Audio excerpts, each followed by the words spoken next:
what we're about to talk about tonight is not for people who believe the Bible's God's word because they just do, because of the Holy Spirit, because they had an experience when they were young, because their parents taught them. This talk is not for you. If you hear this, you click on this and you say, well, the Bible's God's word because it says so, go somewhere else, because this talk's not for you. But Cam here came up with a great, what would you call it? Article, great method, great thing that... Well, I don't want to pretend like I'm that this is original to me. I think it's really an accumulation of a lot of authors and a lot of different perspectives. Right, but you compiled it together into a nice, neat and tidy description. So why don't I give it to you now? What kind of background do we need if we are truth seekers looking to see what about the Bible is true, if anything, what should we know? Good question. So the Gospels were obviously written at a point in time, and that particular point in time was the Greco-Roman period. And at that time, Greek and Latin were very popular languages, and the authors of the Gospels were writing in Greek. And one thing to know about Greek education in the Roman Empire is that students were often trained in certain techniques of composition, much in the same way as if you're like an English student today in class, you might get taught some kind of creative writing exercise, or you might get taught a particular style of writing to convey, some element that you were trying to convey. And so in the particular period in question, there were some really popular works and there were some really popular ways of writing. And one of those methods of composition was called imitation or mimesis. And a great example of this in the ancient world is Virgil's Aeneid. And in this book, it's deliberately modeled, the author deliberately models its stories from the Homeric epics and recasts them and retells them with different characters, emphasizing different values and telling a different story that the author thought was more important than Homer's original composition. Okay, so what you're saying is whoever wrote the Gospels, is it like 99% chance they read Homer and other works of the day? Yeah, so in the period in question, Homer was a very popular author, both to be read and also to have his stories acted out in plays, even in public. And it's at least going off some authors like Tim Whitmarsh and other authors who have studied the period in question with a focus on the Homeric epics. He was so widely read that effectively anybody who went through a Greek education and learned to read and write Greek within a school would have come in contact with the Homeric epics. Okay. And so we have a situation where in that time period, everybody was aware of, who are some authors that they would have read besides Homer? I think, if you were speaking Latin, then Virgil's Aeneid would be pretty well known, or became very well known. Also, Herodotus was well known as well. Lucian. I mean, there were a lot of popular authors of the time, but supreme among them apparently was Homer. And my claims here aren't to say anything about the Gospels like that we should expect them to have imitated Homer. And in fact, much of what I'll say later on doesn't really depend on this. But the point that I'm making in general is that at the time, it wasn't as if authors were these hick-like people, or necessarily were hick-like people. A lot of them actually were educated. And within their education often involved the usage of certain literary techniques, much in the way a modern author would learn literary techniques. And and we'll get to a little bit later about why that's relevant. But a lot of the presumption that people come to with the Gospels is based on the Gospel narratives themselves. They assume that the Gospels were written by characters depicted within the Gospels themselves. For example, Matthew and Luke and Mark and John. Now, these assumptions don't seem to be valid when you actually study the authorship of the Gospels themselves. And why that's relevant is that people often assume that because Jesus's followers were from like a lower class of society, they were expected to be fairly uneducated and perhaps even illiterate. And so when people imagine the Gospels having been written by them, they struggle to imagine them as authors who were creative composers attempting to tell a story. They instead think of them as if they are writing memoirs or some kind of idea like this. But at least my perspective on the Gospels is that that's just not the case. These people were quite educated in the Greek language, and they were educated enough to both compose stories and write a narrative. And we don't know where these Gospels were written, do we? There's no certainty around that for any of the Gospels. Mark, I think, like the most popular hypothesis is that Mark was written in Rome, or at least outside of Judea. And as to the other Gospels, I don't really know, to be honest. And I don't really think that anybody knows exactly where they were written, because we pretty much know nothing about their authors. Christians will often claim that we do because they accept the testimony of later Christian authors who first give us evidence of the naming of the Gospels. But those authors, I don't think were the ones who wrote them. I think that they were originally anonymously circulated and not attributed to like particular characters that appear in the text. And the Gospels were written, so we don't know where they were written, but they could have been written in Rome.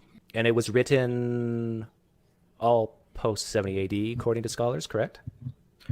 Yes, that's where the mainstream consensus is that all Gospels, including Mark, were after 70 AD. Now, why do some Christians say that it was written before 70 AD? Cynically, I honestly think that they want them to be written closer to Jesus's lifetime. And I think they also don't want to consider the claims and predictions of the destruction of the Jewish temple as being, retrodictions put on the lips of Jesus. I think that that's a very, how should I put it? It's kind of a blasphemous idea. And I think that a lot of like evangelical Christians and fundamentalist Christians, they just really struggle to accept that hypothesis. So let's you call them markers. So let's look at some markers of, if you're truth seeker, I'll call it, who cares whether, if you don't just assume everything in the Gospels is true, what are some markers that we should look for to help us decide whether the Gospels or any ancient text is talking historically or not? I think there are a number of markers that can demonstrate that a particular text that you're looking at has a better chance of conveying historically accurate information in its stories. And I'll go through a couple of examples of that. One such marker would be that the author tells you who they are, and they give you some piece of information about their identity that allows you to understand how it is that they know the things that they're talking about. So they might place themselves in a relevant time and place that makes plausible the claims that they're saying. So maybe they make a claim to have interviewed somebody who witnessed the events they describe, or they make a claim to have a particular source that they're assessing for its reliability itself. And another example would be that they tell you something a little bit about their methods. So when they report a claim, they might tell you about how they went about reporting it. So whether or not they just copied down exactly what the people said and claimed, or whether or not, this is in the assumption that they're interviewing eyewitnesses, or they claim to have deliberated on the information that they received from a source and evaluated it and gave their best judgment. And another indication of reliability would be where an author, I think it goes back to methods again, but gives you some kind of criteria that they are using to separate the sources of information that they're dealing with. So, for example, there might be more than one tradition that the author receives, and when they tell you about some kind of choice that they made among those sources that they use to effectively report it to you. And in fact, they might even do something like report both traditions to you or report both sources to you, giving you the ability to evaluate the information that they were receiving. So to me, that's all just very common sense stuff. If you're writing history, you should say who you are, how you got your information, how you sorted the information, how you relied on the information, who you got it from. But is this type of criteria, these markers for historicity, were they common back then? Or was this like modern Western world type stuff we're heaping upon the ancient world and our expectations are way too high? Like, did historians of that time actually do these things? Yeah, that's a really good question. There are definitely historians that didn't, and some element of what I'm claiming here is based upon like a modern standard of historiography and like a modern epistemology. And yeah, it isn't the case that all authors of the period or all historians of the period in question did this, but some of them did. And one example, a historical example of this phenomena, is in Thucydides, where Thucydides makes us aware of some elements of how he composed or reported speeches found within his history of the Peloponnesian War. In particular, he says this: "In this history, I have made use of set speeches, some of which were delivered just before and others during the war. I have found it difficult to remember the precise words used in the speeches which I listened to myself, and my various informants have experienced the same difficulty. So my method has been, while keeping as closely as possible to the general sense of the words that were actually used, to make the speakers say what, in my opinion, was called for by each situation." Now, this is that's the end of the quote, but this is a wealth of information with respect to Thucydides' method. So it gives us strong reason to doubt the historical reliability of his speeches in general found within the text, because he makes it clear here that he makes the speakers say what, in his opinion, was called for in the situation, and he makes clear that he was unable to remember, and his informants were unable to remember the precise words in these speeches. This is an example of something that we don't have with respect to the Gospels. In the Gospels, all speeches and all words of Jesus are taken to, or at least reported, without any doubt or disclaimer of inaccuracy potentially introduced by the nature of the failing of human memory. So ironically, if the author of Mark actually came out and admitted, I could be wrong about what I'm about to say, but that would lend a lot of credibility to it. But we see no examples of that. It's just taken as God's truth. Yeah, and that's the funny, effective ironic thing is that if he actually made some comments about where where we could rely more or where we could rely less on what he's saying, it would give us some greater ability to understand how he came to know what he knows. Like in this section of the text, whether or not we trust the author, Thucydides does claim that he was present at some of the speeches and had informants able to now, this, I actually think that some historians, modern historians, actually doubt that this was the case.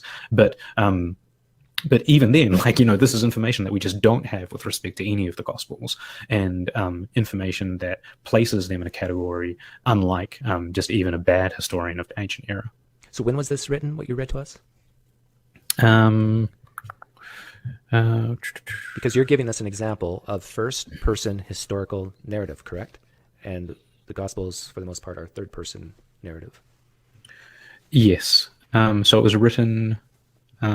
at least the Peloponnesian War was 431 to 404 BC, okay. And the book, was obviously written sometime after that. But I don't know whether or not we know exactly when it was written. So if a Christian says to me, "But Doug, that's just how things were written back then. They didn't use first person back then," I can say, "No," and here's an example.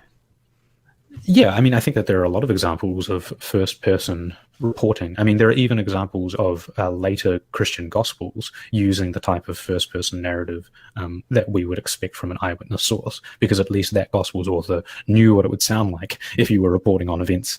And this is, in this particular case, we don't actually trust that that Gospel was written by an eyewitness because of how late it is. But at least I think it's like the... maybe Acts of John or something like that. It's a non-canonical gospel, a non-canonical Christian text. Yeah, I just want to say one thing about the dating again, that I always use the 1%. It's about 10% of the people at best could read and write back then, and about 10% would live past the age 45, 50 back then at best. And assuming those are two independent events, 10% times 10% is 1%. So the probability of the Gospels, if they were written after 70 AD, that anybody who saw Jesus, knew Jesus, wrote the Gospels is 1%. Right. And I mean, it's further complicated by the fact that they were written in Greek. And if we are to believe what Christians want to claim about the authors, they more likely would have been speaking Aramaic and would have been unlikely to have spoken Greek.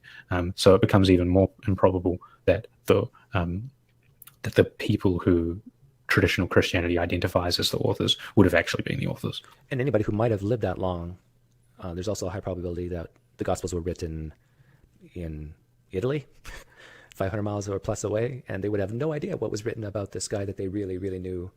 And so that they wouldn't even have a chance to say, oh, by the way, this never happened. Well, they're 500 miles away. Yeah, exactly. This idea that there would have been some kind of easy way for people in the know to corroborate or dismiss or like contradict the accounts I just think is untrue. I mean, we even have examples of other myths where, we get no kind of contradiction of those and we know that they're myths. Like, almost every historian thinks that they're false, but yet we find no counter claims made against them. One thing that you learn quickly when dealing with historical sources is that it very much is just like a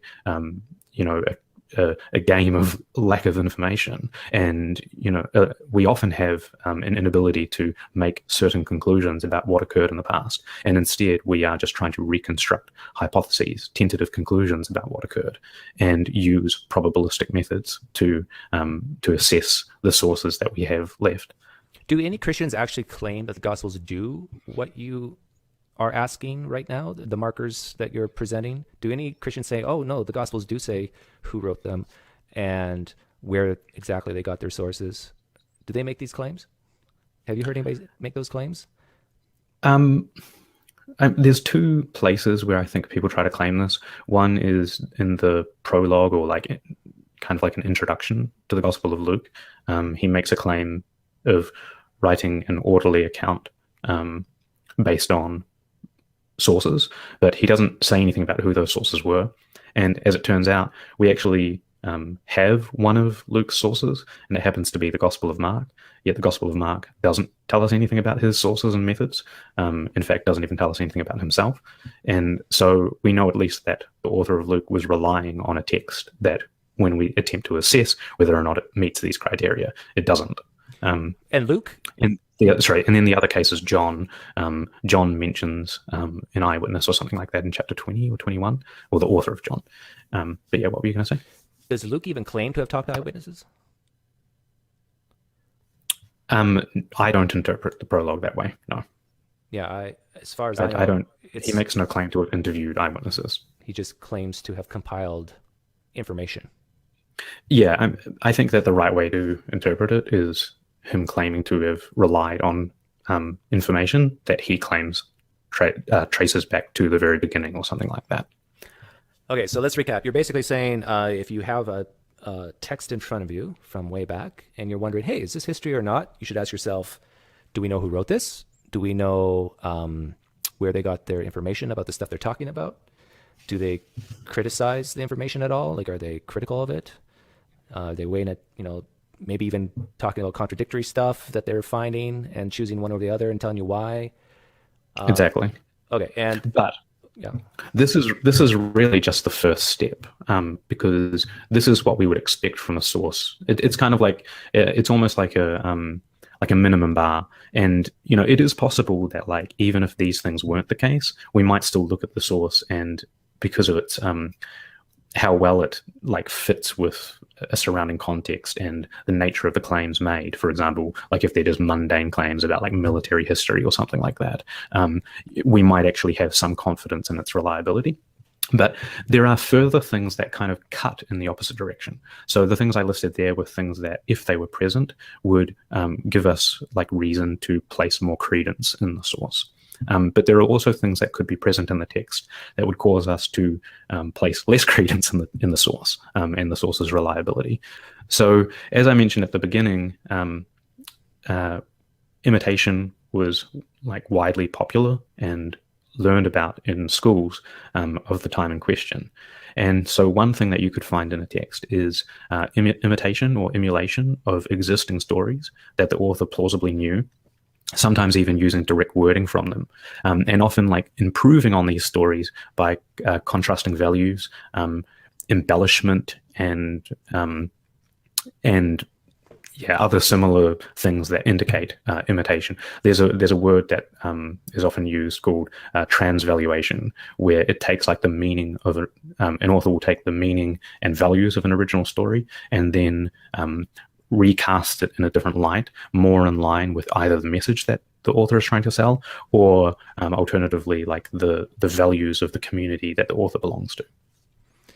So that's imitation. But I can foresee some of the pushback on that. And if a Christian hears you say that, they're going to say, well, but they're not exactly the same, Cam. In fact, there's way, way more differences than similarities. So why is this valuable? Yeah, that's a good question. I would claim that I think that we can develop a method to identify or like fairly reliably identify cases of imitation, but it's also important to understand what imitation actually was in the ancient world. And I'll just read something that might give a bit of indication about that. So this is reading from Tim Whitmarsh's book, Greek Literature in the Roman Empire. So the dominant notion in the literary aesthetic was mimesis, which is imitation. Mimesis marks not only the traditional temper of Greek-Roman culture, but also its modernity. An imitation of a literary forebear is not simply a xerographic reproduction, but also a transformation. Roman Greek literature marks its innovative flavor in numerous ways, but most conspicuously by the near-universal adoption of prose ahead of poetry.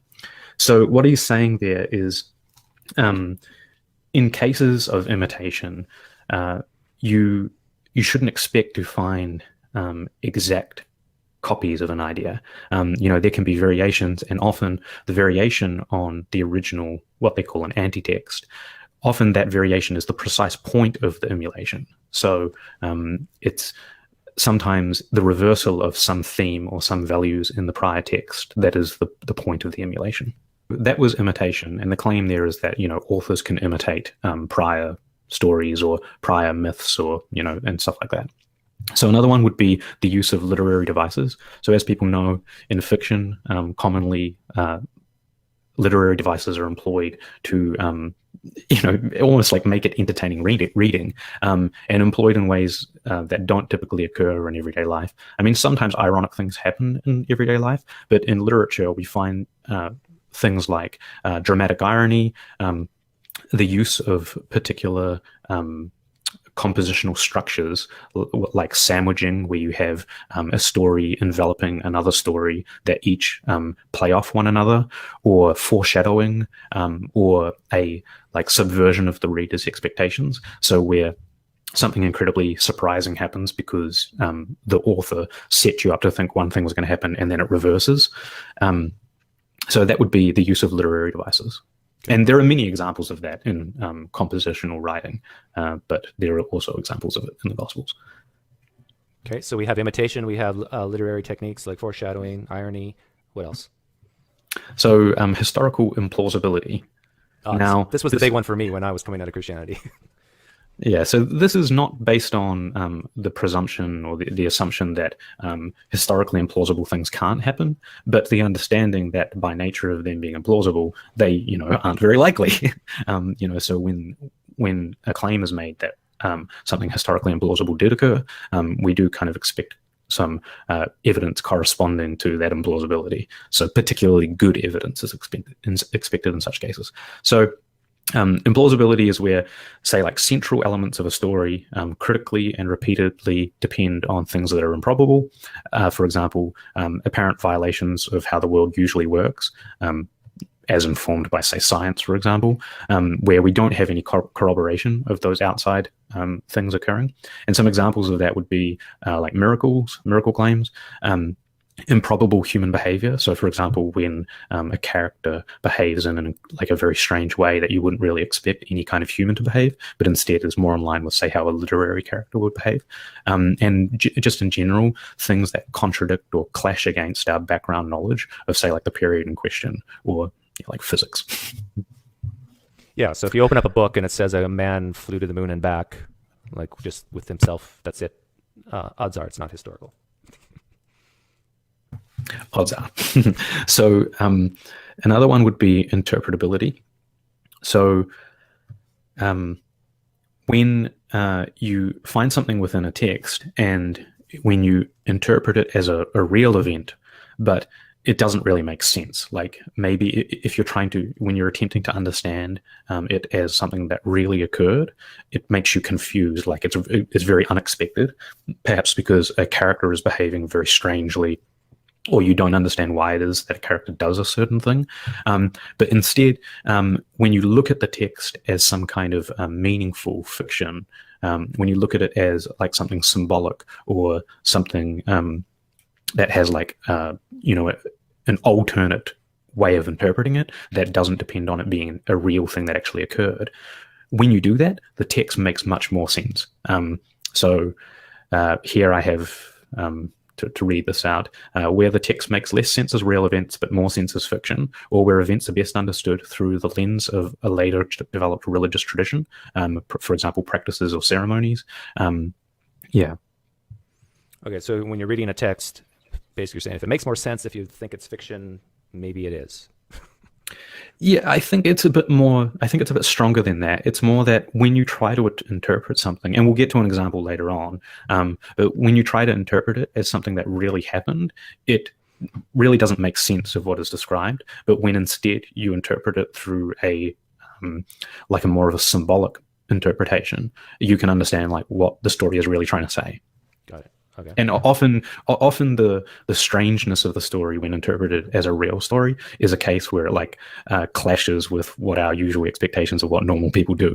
And we'll get to an example of that. So next would be all-knowing narration. So often in fictional composition, you will find that an author knows something about a character because that author literally is the character.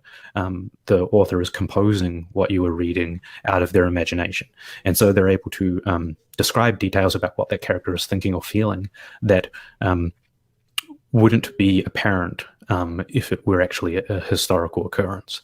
Like as I just mentioned, this might be where you're talking about the character Bob, and you say that Bob was in a toilet stall all by himself, and he was crying, and he felt very pained because he had this decision to make. Did this happen to you today? No. But it would be an example where, well, who really would have known that this person was in a toilet stall crying, especially if we're given no indication that the author knows that because somebody, say, overheard it or anything like that. But more importantly, if the author is describing something about the state of mind of that person, for example, what they were thinking or what they were feeling, that's an indication of all-knowing narration. But it can occur in other ways as well, where just an event is being described, where there's no plausible way in which the author could have learned about what occurred, perhaps because the character being narrated subsequently dies, and there wouldn't have been any opportunity to convey that information. Or there were no witnesses present, or other things like that. Yeah, so I'm thinking like when the times it says in the Gospels Jesus was by himself and said certain things or did certain things, if you're viewing this as historical, like how would the author know this if Jesus was by himself? Right? Yeah, okay. Exactly. So another one is apparent credulity. So this is kind of like what I was talking about right at the beginning when I was talking about cases where we would find our confidence increased in a text if they, for example, weighed their sources critically. I guess the reverse side of that is where an author narrates things and those things are amazing, like they're incredible claims, but yet the author expresses no like indication that they find these things amazing. They give no indication of their like incredulity towards what it is that they're narrating, and no assessment of any kind of credibility. So an example of this would be like the Lord of the Rings, where you have some kind of magical ring. Or you have these like flying eagles that can rescue anybody, and you have a wizard who has magical powers and can do all sorts of things with his staff. And of course, the author of the Lord of the Rings just expresses no amazement at this whatsoever. There's no indication that that there should be any surprise or any trouble understanding the story as being true, because the author is writing it as if it's true. And yeah. Whereas like in everyday life, when we tell about stories, when we tell each other stories that we found incredible, that we were really surprised occurred, but nonetheless did, we really emphasize how surprised we were. We like give indication of how amazing it was or how incredible it was. Yeah, if I was writing a history book about my life and something amazing happened, I would say, you're not going to believe this, but this is what I saw. And as far as I know, nowhere in the Bible does it say you're not going to believe this, but yeah, that's a good point. That it's basically the author just taking this, oh yeah, this mundane miracle happened. I'm just stating it as fact. No reason to doubt this. Let's move along. It might talk about the characters, though, that in the story might have doubted, but you're saying it's the author who's not doubting it. Yeah, that's right. I mean, because the author is never really... I mean, what you find in the Gospels is that the author is never really part of the story. It occurs a little bit in the end of John, but generally within the Gospels, there's no self-reflection by the author. They literally write in a third-person perspective, and just in the same way in which we read fiction. It's a story. Like the Gospels are a story. They're written as a story. Which is not, that doesn't tell you immediately that they're false, but they're not written as if they are, like, for example, by an eyewitness. And they show no, at least this is generally the case. There are exceptions within the Gospels, but generally the case. So the next one is propaganda. And I know that people won't really like this word and used in the context of the Gospels, but this is where a story is told to promote some kind of value-based or cultural message, and the author is like attempting to convince the reader of this via the story. And like this might be a moral, like social message, a message about like that relates to the current context of the author's readers. And then the final one is convenient characters. And this is kind of another literary device, but it's the case, it's the type of thing where like a character will appear within the narrative to serve some kind of like identifiable narrative purpose. And then the character will near immediately vanish, never to be talked of or heard of again. And often this occurs in conjunction with the character actually having names or attributes about their person that has identifiable relation to the story itself. And this tends to like increase the interpretability of the story. Now, unfortunately, in the case of the Gospels, even though I claim that there are many instances of this, one of the difficulties is that the names are usually like transliterations of the Greek, and they end up being a name as in like a personal name, where, so for example, Doug has a name meaning, right? And I'm not sure what your name means, but dark and murky waters. Dark and murky waters, right? And so my name means crooked nose, Cameron. And so imagine like a story. You don't know that my name means crooked nose, but often the names within these literary works, if you're a Greek speaker, or if you speak the language of the period in question, or like the story in question, you will be able to read the name itself as if it has like an identifiable meaning. So let's just imagine, for example, that you knew that my name meant crooked nose. And imagine that I appear on the scene within a story, and my name means crooked nose, and within the story, my crooked nose, so for example, like somebody breaks my nose and it becomes crooked. So it's like conveniently named characters who the function that they play within a story relates in some way to their name. Right. So that's the team. That last one's a huge one. I can think of like several off the top of my head in the Gospels where, whoa, like the name means what the actual story is talking about. Okay, so now you want to give specific examples, or one example that has a lot of these things that are found in the Gospels? Yeah, I'll give two examples. So the first example that I'd give is the case of Jesus withering a fig tree in the Gospel of Mark. And so I'll give a bit of an outline of the story to begin with. That should help you to see, like if you're not familiar with the story, this might help. So Jesus was hungry, and upon seeing a fig tree in the distance, he went up to see if it had any figs, but it wasn't the season for figs. Upon finding no fruit, Jesus performs a death curse on the tree, saying, "May no one ever eat fruit from you again." So the scene ends, And then the next scene is Jesus enters the temple in Jerusalem and proceeds to overturn money changers' tables and disrupt the sale of pigeons for sacrifices. He halts the temple practice, allowing none to carry anything to do work, and he accused those of not honoring the commandment that God's house should be a house of prayer for all nations, but that they have made it a den of robbers. And now that scene ends, and then the next morning, Jesus and his disciples pass by the fig tree, and it's observed that the tree has withered away to its roots. Jesus emphasizes the importance and power of faith in God, prayer, and forgiveness of those who hold something against you, so God can forgive you. And then that scene ends. Yeah, so if you want to know where in Mark that is, it is... I got it up here. It's Mark 11? Chapter, yeah, it was 11.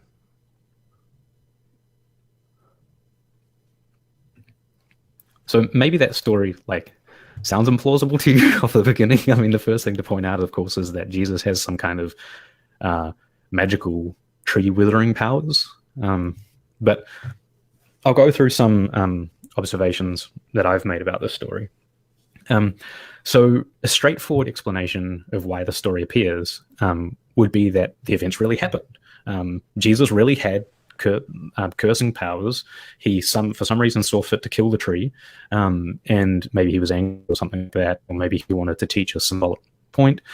But Jesus was really able to then halt the sacrificial practices of the temple and escape unscathed. And yeah, just generally all the details of the story were true. That's one explanation. Now another explanation might be that, like, maybe some parts of it's true. Maybe like the withered fig tree part is not true. Maybe maybe something else happened. Maybe he interacted with the tree somehow, but maybe it's not entirely true. And maybe the temple thing happened, but it was maybe a much more basic thing. But let's just test the two hypotheses of it literally being true and an alternate perspective, which I'll now share.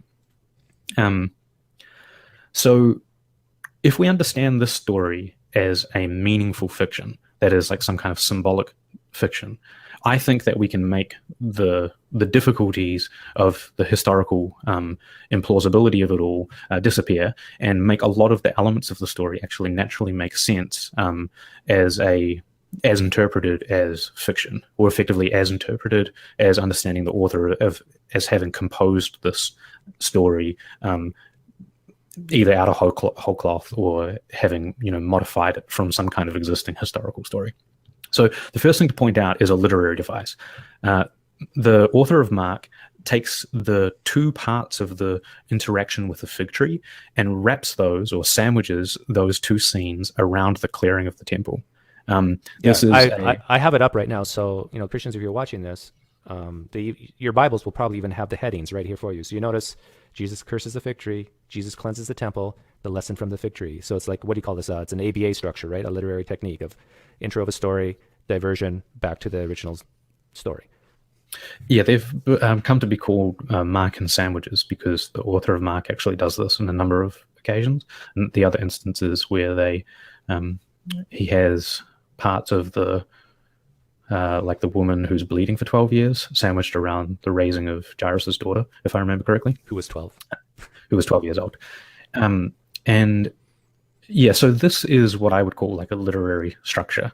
And yes, things can occur in ways that would make for such a structure in real life. Like as an example, I go to the shop, I eat some food, and then I leave the shop. There's kind of like an ABA structure there. But what's important is that there's things that are important going on in each of the scenes.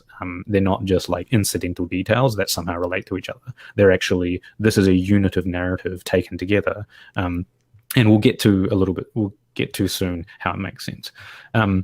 So the fig tree and its lack of fruit, it could just literally be a fig tree and having no fruit, but it can actually be understood as being part of Mark's wider message, where the fig tree itself is actually symbolizing the temple and its sacrificial practices whose time has passed. and that it's actually no longer the season for figs. You can see how there's a symbolism there. It's no longer the time for the fruits of the temple to be consumed or benefited from anymore. And importantly, within the story, Jesus says that none will eat of its fruits again, which is effectively like a statement about the temples, going away.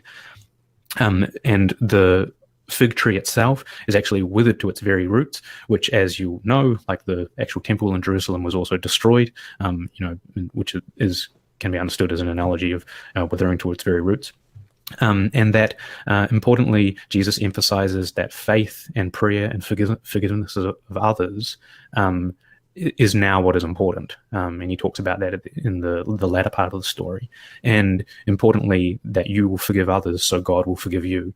Now, if you don't know this, but the sacrificial system of the temple itself actually provided as a kind of, or like functioned as a model of forgiveness for the Jewish people in the particular temple rites that were performed on an annual basis. Okay, so let me recap. So what you're saying here is, hypothesis A is that Jesus was really hungry. He saw a fig tree. It had no figs. He cursed it. It died. And then he went to the temple and caused some trouble. And then he just happened to talk to the disciples later and talked about that fig tree again. Or the alternative explanation is he never really did see a fig tree. He never really did curse it. He basically this is the author of Mark is telling a story of how the sacrificial stuff happening in the temple is no longer needed. And really, it's about forgiving your brothers and sisters. Yeah, and I mean, there's much more detail there we can get into, but broadly, yes, it's that seeing the story as something that historically happened has a lot of difficulties in its interpretability. One, Jesus is doing things that are incredibly improbable, for which we have very little external corroboration, actually no external corroboration of. He has some kind of magical powers in a fashion that we don't have any experience of today, and don't have any good reason to think other people in history had those powers. And he was also just even doing historically implausible things that are still natural. For example, halting the practices of the temple, which happened to actually be in enormous grounds with many hundreds of people involved, many acres of land where the temple operated in. And so here we can start to look over some of the markers that we previously identified. So the first one is imitation. Now, you may not have picked up any imitation here, but it turns out that within the Jewish Bible, and in particular one variant in a Targum that we have found of the Jewish Bible, there are actually some imitations here. So if we look at Isaiah 56, verse 7, I'll read it to you. These I will bring to my holy mountain and make them joyful in my house of prayer. Their burnt offerings and their sacrifices will be accepted on my altar, for my house shall be called a house of prayer for all peoples. So obviously, that relates to the quote that Jesus was giving, or what Jesus was referring to when he spoke in the temple. And then if we go to Jeremiah 7, verse 11, has this house, which is called by my name, become a den of robbers in your eyes? Behold, I myself have seen it, says the Lord. So this is, in my interpretation, the author of Mark is actually just, cribbing things from the Old Testament to put into Jesus's mouth. And then we look at Zechariah 14, verse 21. And every pot in Jerusalem and Judah shall be sacred to the Lord of hosts, so that all who sacrifice may come and take of them and boil the flesh of the sacrifice in them. And there shall be no longer a traitor in the house of the Lord of hosts on that day.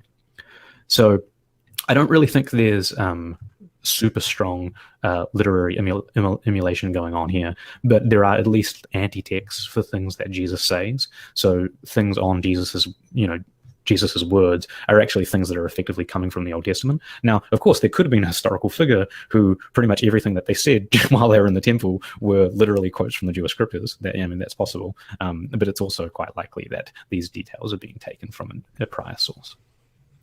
So literary devices, we already identified before that there's like a clear use of an ABA structure, this mark and sandwiches, which people have come to understand as existing in the Gospel of Mark. There's implausibility, there's powers of a nature, which is like a common trope in the ancient world. For example, controlling water and stilling storms and preventing disasters. And then there's also the improbable ability of stopping the temple activities, interpretability. So now we can see that Christian practices of faith, prayer, and forgiveness of others are instituted by Jesus in replacement of the corruptible temple sacrificial system. There's all-knowing narration. Jesus is said to be hungry, and as a result of clearing the temple, the chief priests are said to have sought a way to destroy Jesus because they feared him, with no indication given to how the author knows their thoughts and plans. No method is given by the author as to how he knows anything about the story. There's no mention of sources, and there's no mention of witnesses. The author narrates these events containing historically improbable things with no apparent credulity. There's no indication that the story might be false. And it also has a propagandistic message as well, because it really is and constitutes a polemic against the Jewish temple cult, especially in light of the fact that the Jewish temple was destroyed in 70 AD. Okay, so we got all these markers of maybe why something is not historical. We have 3 paragraphs in Mark that hits a lot of them. And so you're saying we have good reason to think that none of those 3 paragraphs actually happened.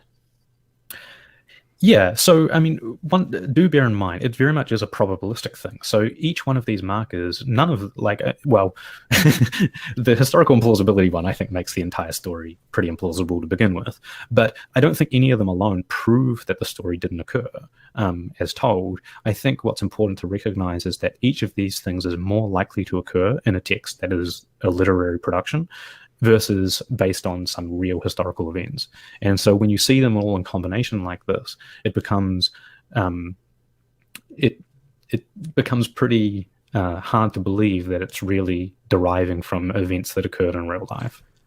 But I can put myself in the shoes of a Christian listening to this if they've gotten this far. And they're saying, yeah, okay, Cam, that makes sense what you're talking about. I see some of the things you're talking about, but that's just one little section of Mark. But when we're talking about the stuff that matters, like Jesus going on trial in front of Pilate, like that's history, right? Like it doesn't, none of these markers are hit there. Is there? Yeah. Well, seeing the story in isolation, yeah, you might have that impression. But I think we can find these things really all throughout the Gospel of Mark, and also subsequent Gospels that depend on Mark as well. And like you point out, I think we can also find it in the case of Jesus being on trial. One of my favorites is, and maybe you can talk about it, is Barabbas. So how the Barabbas story, you want to tell briefly what it is, and then how we can say that this probably didn't happen in history? Sure. So if you're unfamiliar with the story, here's like a broad outline. So Jesus, who is a son of the Father, as you know, the Son of God, and the God is our Father in heaven, he is held prisoner by Pilate. And then there is Barabbas, who also has a name that means son of the Father, because Bar meaning son and Abbas meaning father in in Hebrew or Aramaic. And he's a murderer and a rebel, and he's also held by Pilate. So we effectively have 2 sons of the Father. And the crowd asks Pilate to release a prisoner, and it's claimed that this is customary. So there's this crowd of Jews who are in front of Pilate and in front of Jesus and in front of Barabbas, and they're asking him to release one of the prisoners. Now, Pilate asks the crowd if they want the, quote, king of the Jews to be released. And Pilate's claimed to be aware of the chief priests that they implicated Jesus out of envy. The chief priests incite the crowd to demand the release of Barabbas. And then Pilate asked them, well, what should I do with the king of the Jews? And the crowd unanimously says, crucify him. Pilate asks them what Jesus did wrong. And just once again, the crowd unanimously says, crucify him. And Pilate placates the crowd by releasing Barabbas, and he delivers up Jesus to be whipped and crucified. And then from there, soldiers lead Jesus into the palace. They clothe Jesus in a purple cloak with a crown of thorns. The soldiers salute him, saying, "Hail, King of the Jews!" And they beat and spat on him, and then they knelt down and pretend worshipped him in like a ironic way. Well, I shouldn't say it's irony. I mean, you as the reader of the story can kind of see the irony in it, but they were mocking him by worshipping him. So that's the Cliff Notes. It's there's a lot more detail in the story because it actually is like a reasonable narrative. The story of Barabbas and Jesus. Let's go through your markers here. and see how many of them it hits, that we can doubt its historicity. Yeah. So, I mean, let's so two like important background facts that most people might not know. One of them is that Pilate was a like pretty ruthless Roman official. There's, from what we can tell of him based on other sources, he was quite ruthless, and in line with his character, he appears to be the kind of person who would be incredibly unlikely to release a murderous rebel. Historically, we have no evidence, and in fact, we have good reason to think that this is very implausible, that there was any kind of customary practice of releasing prisoners at the time of Passover. We don't have really any sources that indicate that this was a common practice either in Jerusalem or outside of Jerusalem in the wider Roman Empire. And it doesn't actually appear very in line with what Romans would usually practice in their justice system. So that's one thing. Another thing to be aware of is that Yom Kippur, if you don't know anything about it, it was a Jewish scapegoat and atonement ritual involving a section of the ritual where two identical goats were selected, and one is let free ritually and physically bearing the sins of Israel, and the other goat was sacrificed and its blood atoned for the sins of Israel. So that's some important historical background to be aware of. And like there was this rich. And what you just said is basically the imitation part, right? That's. Yeah, well, you can. Yeah, I'll get to that, but exactly. And there are other parts to it too. So, so on imitation, I claim that this story imitates Leviticus 16 and the Yom Kippur ceremony specifically. And there's in the Mishnah, in Tractate Yoma 6, there is a explicit description about the ceremony, the part of the ceremony involving the two goats. And so it emulates the recurring, and then another aspect as well, which I won't get into, but I think it also emulates something from the Odyssey, with Jesus playing the role as Odysseus and the chief priests playing the role as the suitors within Odysseus's house, the suitors who are vying for Penelope's hand in marriage. But I won't get into that because it requires a lot more background knowledge to demonstrate. So in terms of literary devices, the story shows some strong dramatic irony where the Jews fail to recognize their actual king and they side with the wrong son of the father, Barabbas. And also the soldiers ironically call Jesus the king of the Jews, where he actually turns out to be effectively the king of the Jews. And they kneel in worship of him. And Pilate also calls Jesus the king of the Jews, which any reader of the story knowing the character of Jesus up to this point in time will see how just delicious that is with, that all the characters are just playing this incredibly dense role, not recognizing who Jesus was, but yet at the same time actually affirming. And interestingly, the same thing occurs in Homer's Odyssey, once again with the suitors and Odysseus involved. What you just said, I think, is very important, that if you're reading a text and you're asking yourself the question, did this actually happen in the past or not? You're almost saying, forget about Matthew, Luke, John, everything. We're just reading this text and judging it in isolation, because I'm just picturing Christians right now saying, well, but everybody knew he was the king of the Jews, right? Like, so Cam, what you're saying doesn't make sense. But you're talking about put yourself in that story or in that narrative, and there would be no way that people would automatically say, like Pilate say, oh yeah, he's the king of the Jews. Like, where would that come from? Is that what you're saying? Yeah, exactly. And there's actually this trope within the Gospel of Mark called the Messianic secret, which plays out where the reader really understands who Jesus is because it effectively says so in pretty much the first verse of Mark. But the actual characters within the story consistently confuse and misunderstand and fail to recognize who Jesus was and why he was there. And this, just repeatedly plays out throughout the story, where certain characters like demons and outsiders will, understand something about Jesus, but the disciples and the people closest to him and the authorities, they don't understand. And when they say ironic things like Pilate calling him the king of the Jews. Literary technique. Yeah, so it's a literary device. So implausibility, as I mentioned before, a Roman custom of releasing prisoners isn't plausible. And given our background knowledge of Pilate in particular, and this idea of him placating the crowds, at the behest of the chief priests, it could happen. Of course, it's something that's within the realm of possibility. Like, nobody's ruling it out as something being impossible, but it doesn't line up with what we know about him as a person, as a Roman official. It'd be almost like Jews back in World War II pleading with Hitler for a favor, and Hitler saying, "Okay, sure, for you, no problem." Yeah, maybe not quite as bad as that, but yeah, that is the kind of thing, like, where we know that he was quite ruthless in the way that he treated people. And Josephus, for example, attests to some of this. If anybody is interested in the stories, the sources, one book that you could read by an actual Christian author is Raymond Brown's, what's it called? I think it's called like The Messiah. I've got it here somewhere. Anyway, you can put it in the description later, but one of Raymond Brown's book on the Messiah. So we've also got obviously an interpretability thing. So we talked about the emulation of Leviticus 16, but understanding the story as a whole, it's the function of Barabbas being within the story provides strong interpretability as the story, as a Yom Kippur sacrifice. And this is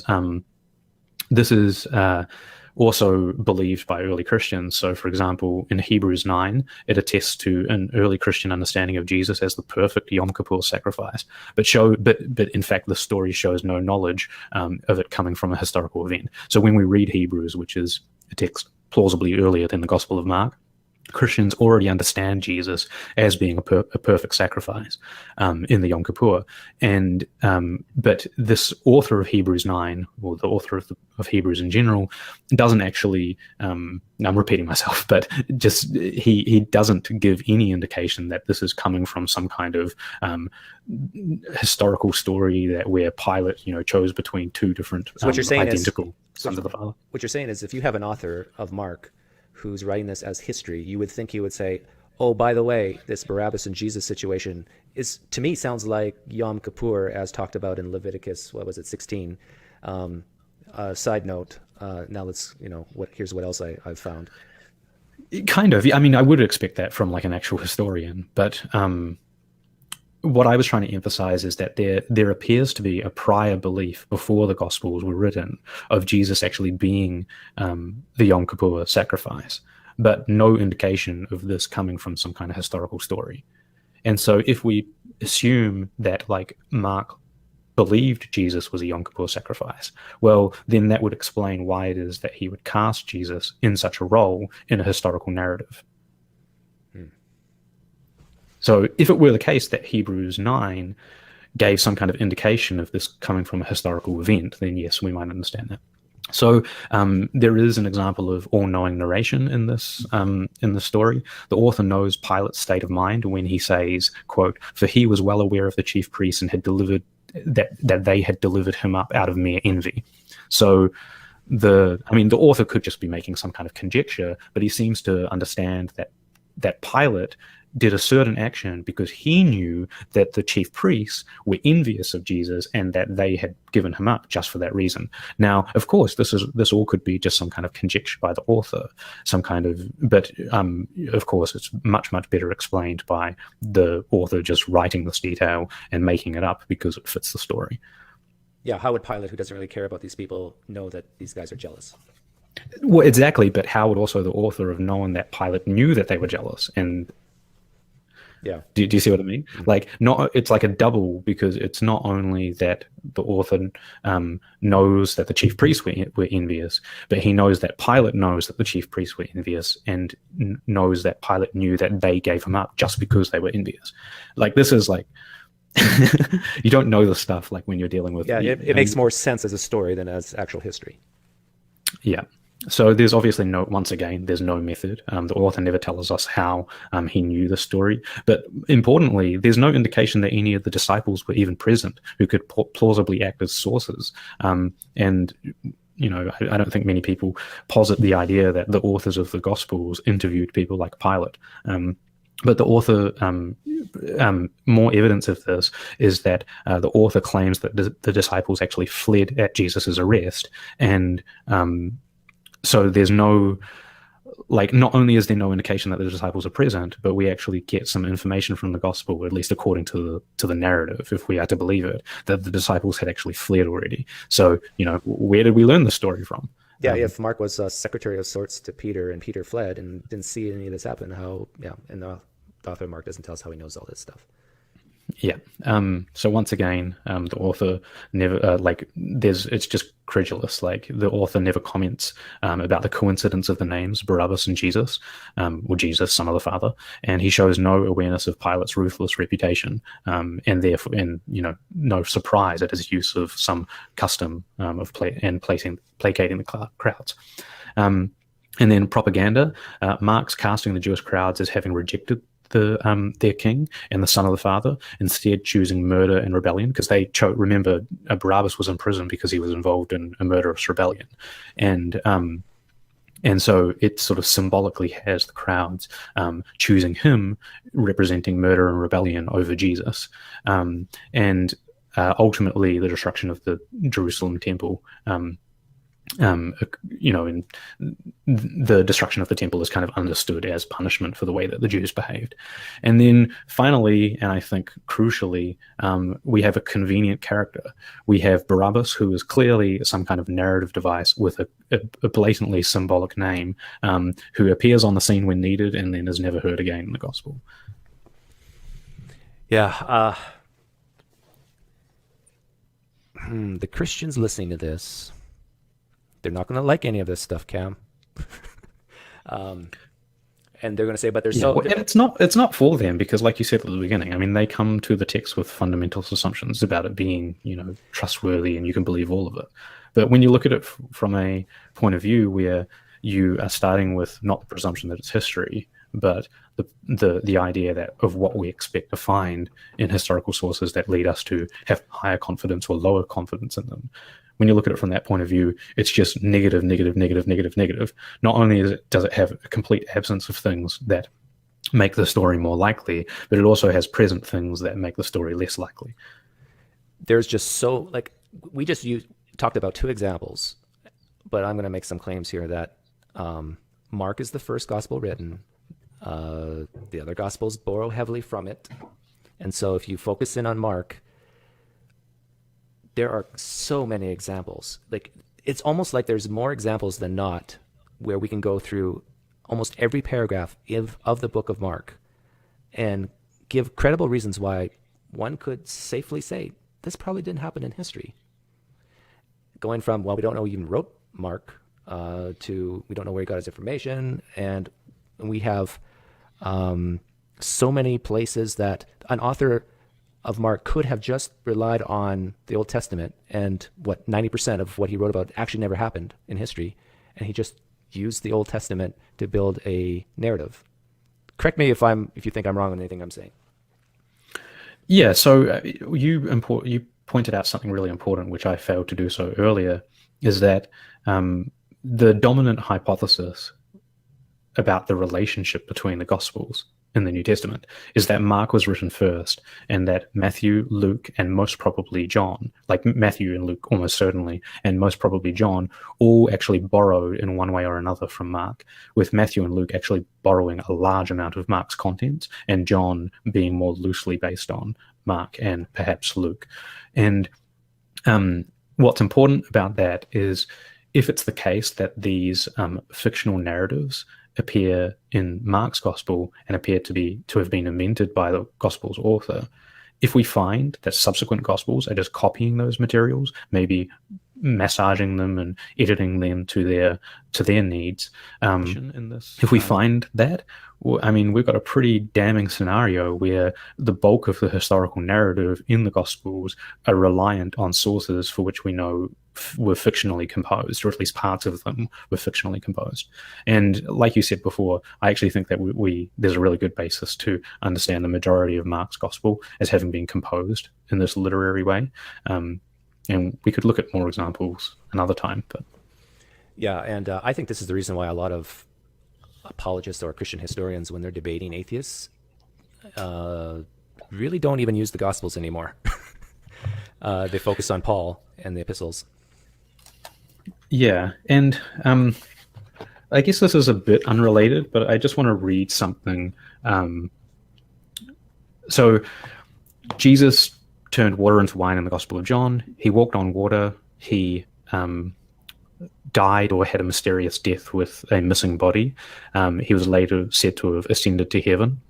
He did nature-based miracles like withering of a fig tree, and multiplying loaves and fishes, and a miraculous feeding of a giant crowd. So there are, and he stills a storm, which is a very important one. But take that into account and think about all of the things that Jesus is said to have done in the Gospels that are largely improbable. And now listen to this. This is by Justin in his Apology. When we affirm that the Logos, God's firstborn, begotten without a sexual union, namely our teacher Jesus Christ, was crucified, died, rose, and ascended to heaven, we are conveying nothing new with respect to those whom you call sons of Zeus. Hermes, the interpreting word and teacher of all, Asclepius, who, though he was a great healer, was struck by a thunderbolt and so ascended to heaven, and Dionysus too, after he had been torn limb from limb, and Heracles, once he had committed himself to the flames to escape his toils, and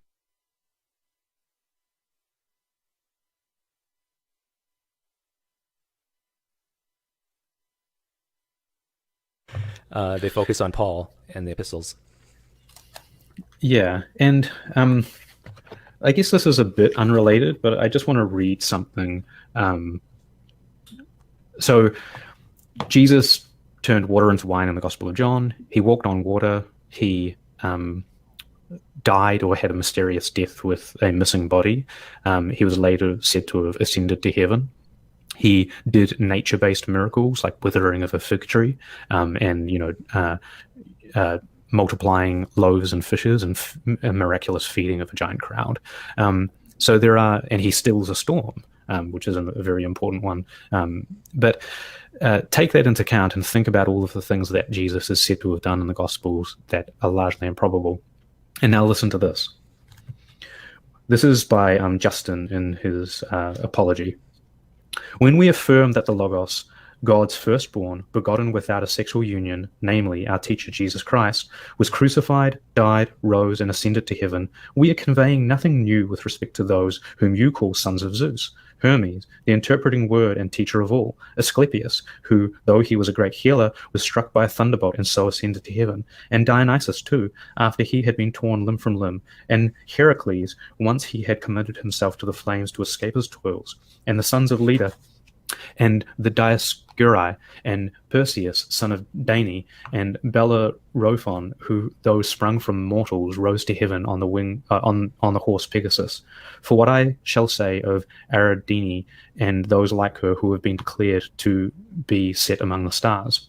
And what about the emperors who dine among you, whom you deem worthy of forever immortalized, or to be forever immortalized, and for whom you bring forward someone who swears to have seen Caesar, once having been consumed by fire, ascended into heaven from a funeral pyre? So this is like this is a Christian author written in around 150 CE. So this is maybe like 70 years to 50 years after the Gospels were written. The first apologist. The first apologist, effectively, saying that that there is nothing about Jesus that they say that isn't also said about the heroes and gods of the Greeks surrounding him. And, what does that tell you? And of course, later on in his book, Justin says, it might take me a little bit to find it, but I have the power of editing, so don't worry about it.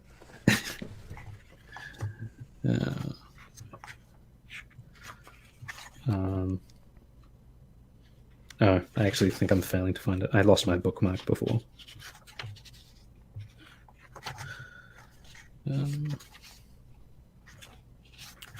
What are you looking for? Later,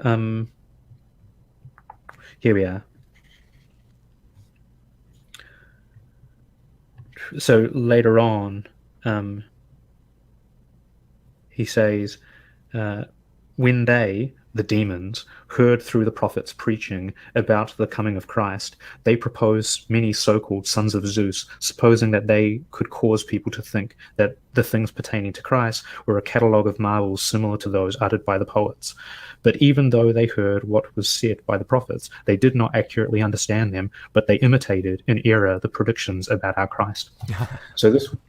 So this is the excuse given by Justin at that point in history, is that really what was occurring is that in these times past, it was actually demons giving these ideas that were really predictions, but inaccurate predictions because of their distortion about the coming Christ. And so the stories about Christ, the relation of those stories to the prior myths and heroes is actually a corruption by demons in a predictive manner.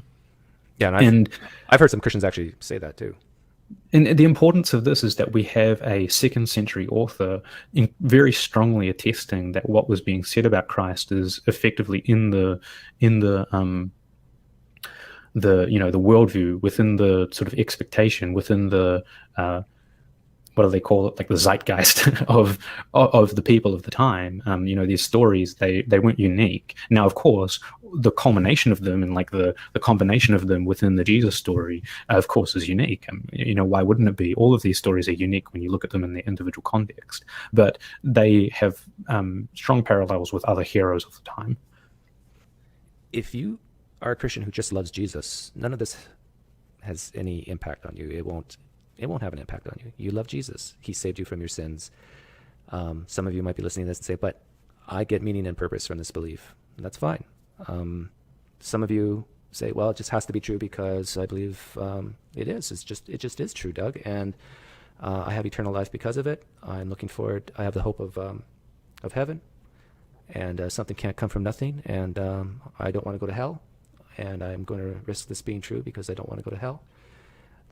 I would say I'm describing most Christians, that what we spent an hour and a half talking about is for naught. But for those of you, sorry to encourage you there, Cam, but for those of you... That's right, that's what I expect too. But for those of you who actually care about what you believe is true, then I think it's okay to say maybe some things in the Bible are not true. Maybe some things in the Bible didn't really happen in the past. And maybe I need to take another look at it and just not assume what my pastor or apologist has told me is actually true. There's a lot of scholarship out there that disagrees with what your pastor or apologist says, and my guess is you just haven't looked at it. Is that fair, or is that being too presumptuous? I mean, some of them probably have, but I think that ultimately if they end up thinking these incredible stories from the Gospels are probably true, they must turn out to be applying a double standard. Otherwise, they're using a method of historical analysis that I'm unaware of and that isn't apparently practiced with respect to any of the other heroes of the ancient world. And there is the problem, is that if you find yourself to be using a double standard to maintain your belief, it's it's special pleading. It's probably based on your historical upbringing or what you wish to be true, as opposed to a real analysis of what probably is. And it's I'm sorry. It's okay to doubt. It's okay to be a Christian and say, you know what I believe might not be true. I believe it is. I'm going to live my life like it's true. But it's okay to say to yourself, you know what, some of the things Cam said tonight make sense. Okay, I'll take another look. But I just want to encourage anybody who might be listening, it's okay to doubt this stuff. You'll be fine. You're not going to be hit by lightning. Well, if you are hit by lightning, you may be taken up to heaven, so maybe it won't be so bad. And heaven's up, by the way. Yeah, just I do want a brief note on that. Has anybody noticed the fact that in the beginning of the book of Acts, Jesus literally ascends to heaven? Why does Jesus ascend to heaven? like heaven isn't up, space is up, the upper atmosphere is up, the moon is up. Where is Jesus going? Well, you know where Jesus is going. He's going to the place where the authors of the text believed was heaven. They believed that heaven was up because that was their cosmology. That's what they believed about the world. But heaven isn't up, space is up. And the fact that Jesus went up is a problem. Yeah, the authors of that time truly believed that heaven was where Elon Musk's Tesla is orbiting the Earth currently. But we know, based on the cameras on that car, that there's no heaven and pearly gates and thrones up there. So anyhow, thanks, Cam. Yeah, and to clarify my perspective, I don't really think that any of this demonstrates in any way that Jesus wasn't historical. As I've mentioned before on this channel, I'm actually agnostic with respect to that, because I don't think that the Gospels were very, important pieces of information for Jesus' historicity in the first place. But I don't think that finding the Gospels to be full of fictional stories demonstrates that no historical person existed. Yeah, I concur with that. My theory is this guy named Jesus was probably an apocalyptic teacher of sorts coming out of the Essene movement, and then the Gospels were written maybe loosely based on this guy, but borrowed heavily from the Old Testament and other Greek myths, and created a narrative to historicize maybe this guy. But who knows? Like, I'm agnostic. I wish I had a time machine. Oh, yeah, this is a great question I asked in Sunday school one time. It was, if you had a time machine, where would you go? And I'm expecting all the Christians to say, oh, to the crucifixion and resurrection of Jesus. But no, none of them said that. They just, they said other places in history. But I'm thinking, if Christianity is important to you, like, if your whole life, if your whole identity is based on Christianity, and if we did have a time machine, wouldn't the first place you go is the Palestine area 2,000 years ago? Well, the difficulty is that there's a couple of problems. I mean, one, they don't actually know when these things occurred. Like, even you could stay there for 5 years. You could, but they are so confident that it's true that why would they need to go there? Yeah, that's the problem. As a truth seeker, the first step in realizing that you might be wrong is to doubt it. And if you're highly confident, I don't need to go in a time machine to see Jesus rise from the dead because I know it's true. Like, imagine any other adherent to any other religion saying the exact same thing. It's like you would say, shame on you. Don't you care about what's true? So just apply that standard to yourself.